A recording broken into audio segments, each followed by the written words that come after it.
Looking for creative ways to display your potted plants? Well, you're in for a treat. Today, we're diving into a world of unique ideas, providing a step-by-step guide for each. Stay tuned to explore some exciting ways to show off your green thumb.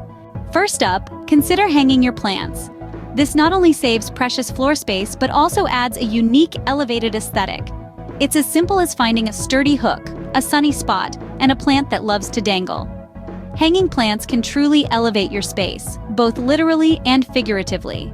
Next, let's explore the idea of plant shelves. These ingenious displays are an efficient way to showcase multiple plants. Their flexibility shines, as they can be placed anywhere around your home. With plant shelves, you can create your own green sanctuary. Finally, get creative with your pots. The variety is endless. Think of shapes, colors, sizes, even materials. Unique pots can amplify the charm of your plants and complement your decor. Remember, your pot can make as much of a statement as the plant itself. So, are you ready to give your potted plants the spotlight they deserve? Remember, hanging plants, plant shelves, and creative pots can completely transform your display. Don't forget to like this video and subscribe to our channel for more plant-loving tips and tricks. Happy planting!